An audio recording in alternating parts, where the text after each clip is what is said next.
My dear brothers and sisters, Assalamu alaikum. Look around you, look within you. How often do we feel the weight of the world on our shoulders? The anxiety about the future, the grief over the past, the stress of a test we didn't study for, a job we didn't get, a prayer we feel went unanswered. We carry this burden, this crushing weight, as if it's ours alone to bear. But what if I told you there is a secret, a divine key that can unlock this burden? It's not a secret of avoidance, but a secret of empowerment. It's called Tawakkul, a complete and beautiful trust in the plan of Allah. The concept of Tawakkul is perhaps one of the most profoundly misunderstood pillars of a Muslim's spiritual life. It is often mistakenly painted as a passive resignation, a quietist acceptance of fate where the believer sits back, folds their hands, and waits for divine intervention to descend from the heavens. This caricature could not be further from the truth. In reality, Tawakkul is not the opposite of action, it is its ultimate culmination. It is not a state of stillness, but a state of dynamic, heart-centered movement. It is the powerful, harmonious fusion of human effort and divine reliance, perfectly encapsulated in the famous prophetic tradition, tie your camel, and then put your trust in Allah. To your camel is the embodiment of our responsibility in the physical realm. It is the admission that we are beings of action, endowed with intellect, will, and the capacity to exert effort. Allah has established a universe of cause and effect, a system of asbab, say, means, and He commands us to navigate it using the faculties He has given us. The student who prays for success in an exam but never opens a textbook has not understood Tawakkul. They have confused it with wishful thinking. The one who seeks sustenance from Allah but refuses to work, to strive, to knock on doors, has neglected the fundamental commandment to act within the world. Tying your camel means to do everything within your power, to exhaust all reasonable and permissible means available to you. It is to prepare for your journey with the utmost diligence, as if the outcome depends solely on your effort. This is the first non-negotiable half of the equation. It is the manifestation of our ubudiyah, our servitude to Allah, by fulfilling our duty to strive. However, the journey of Tawakkul does not end at the camel's post. The second and arguably more challenging part is the internal act. And then put your trust in Allah. This is where the heart takes over from the hands. This is the moment you release your grip on the illusion of control. You have done all you can. You have studied, applied, planned, and worked. Now, you must surrender the outcome to the one whose knowledge encompasses all things and whose wisdom is perfect. This surrender is not a sigh of defeat. It is a breath of liberation. It is the conscious transfer of the burden of results from your fragile shoulders to the all-powerful, all-merciful shoulders of Al-Wakul, the ultimate trustee. This, then, is the pivot point between anxiety and peace. Before the then, your heart is invested in the effort. After the then, your heart is invested in the acceptance of the divine decree. This is the core of active trust. It means your emotional and spiritual state is not held hostage by the outcome. If you get the job, you see it as a rizq, provision from Allah, for which you are grateful, acknowledging that your efforts were merely the means He ordained. If you do not get the job, you are not shattered, because your trust was never in the perfection of your interview, but in the perfection of Allah's plan. You understand that this door was closed not because of a failure on your part, but because Allah is protecting you from a harm you cannot see or directing you towards a goodness you have not yet imagined. Your striving was still an act of worship, and the result is simply another manifestation of Allah's will, which you accept with grace. This dynamic interplay is evident in every example from the Seerah. Consider the Hijrah.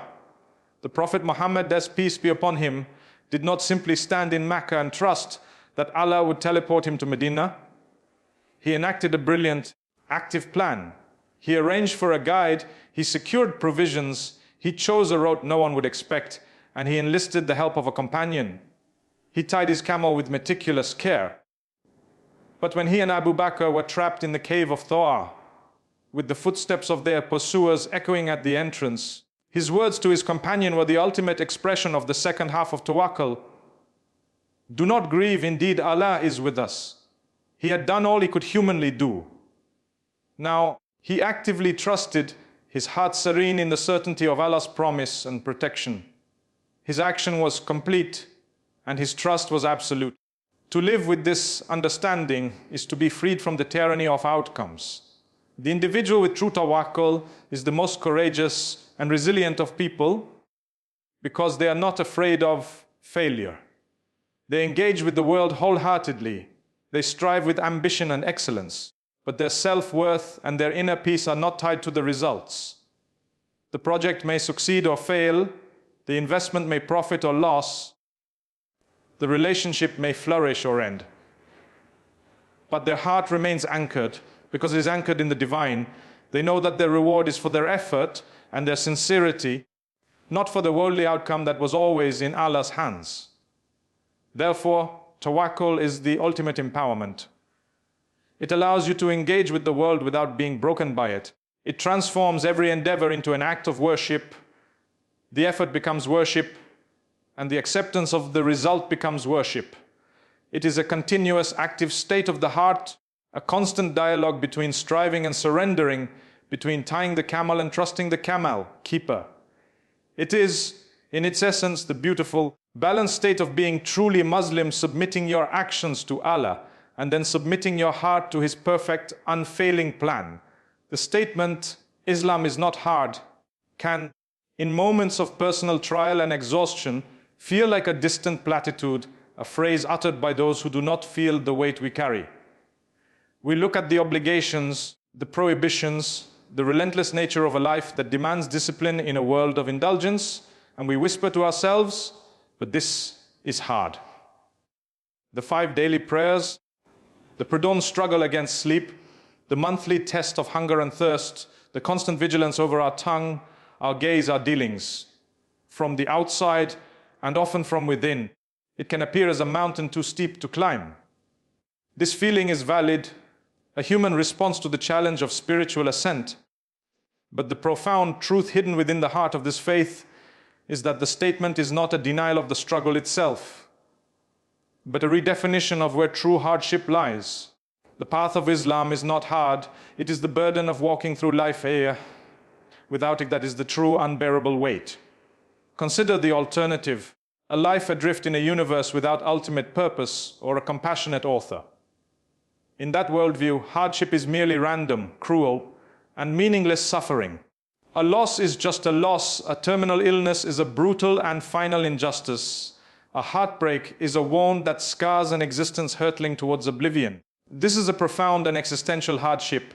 It is a chaos with no compass, a storm with no harbor. Into this chaos, Islam introduces the foundational principle of hikmah, divine wisdom. The moment a believer internalizes the belief that nothing befalls them except what has been decreed by a wise and merciful God, the very nature of suffering is transformed. It is no longer a meaningless blow, but a test, a purification, an expiation of sins, or an elevation in rank in the hereafter. The hardship remains. The pain of loss is real. The ache of the body is genuine, but it is now wrapped in a context of meaning. This framework does not remove the pain, but it inoculates the soul against the poison of despair. It is the difference between being lost in a dark, trackless forest and walking a difficult, steep mountain path with a trusted guide who promises a magnificent destination. The physical exertion might be similar, but the inner experience is worlds apart. This is where the perceived hardship of Islamic discipline reveals itself as the ultimate coping mechanism.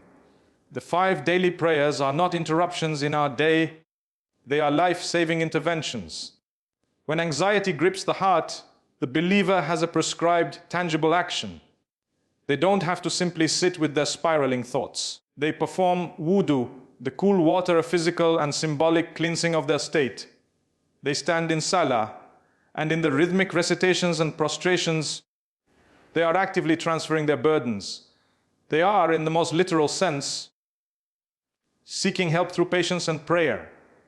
The prayer is a structured outlet for the chaos within, a direct line to the one who controls all affairs.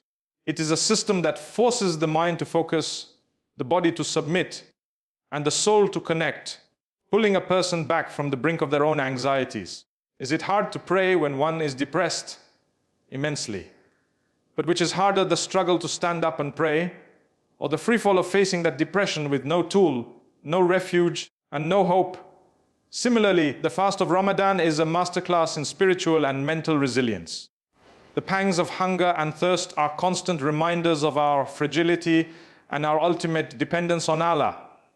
This physical deprivation is a training ground for the soul. It teaches us that we can endure far more than we think we can. It builds the muscle of self-restraint, which is directly applicable to every other challenge in life. The person who can control their appetite for food and drink from dawn to dusk is building the capacity to control their anger, to resist a harmful desire, to manage their time, and to persevere in difficulty. The hardship of the fast is in reality a boot camp for the soul, equipping it with the fortitude to handle the inevitable hardships of life. The ease is in the strength that it is built through the struggle. Furthermore, the entire spiritual economy of Islam is designed to alleviate the true burdens of the human condition. The concept of tawbah, repentance, is a perpetual fountain of hope, ensuring that no mistake is ever final and no soul is ever beyond redemption. This liberates the individual from the crushing, self-imposed prison of guilt and shame. The spirit of zakat and sadaqah fights the diseases of greed and selfishness, fostering a community where care is institutionalized, ensuring that no one bears their material burdens alone. The prohibition of interest liberates society from the soul, crushing weight of perpetual debt and the anxiety it breeds. Therefore, when we say Islam is not hard, we are making a comparative statement about the human condition. The real difficulty is a life of existential dread, of facing mortality without hope, of enduring pain without purpose, of navigating temptation without a moral compass, and of bearing grief without consolation. Islam provides the map, the tools, the training, and the ultimate destination. It acknowledges the steepness of the climb, but provides the ropes, the harness, and the unwavering promise that the guide will not let us fall. The prayer may be a discipline, but it is easier than the chaos of an undisciplined mind. The fast may be a trial, but it is easier than the slavery to one's own base desires. The trust in divine decree may be a challenge, but it is infinitely easier than the terror of absolute randomness. The ease is not the absence of the struggle. The ease is found within the struggle itself, woven into its very fabric by a merciful God who did not leave us to wander in the dark without a light.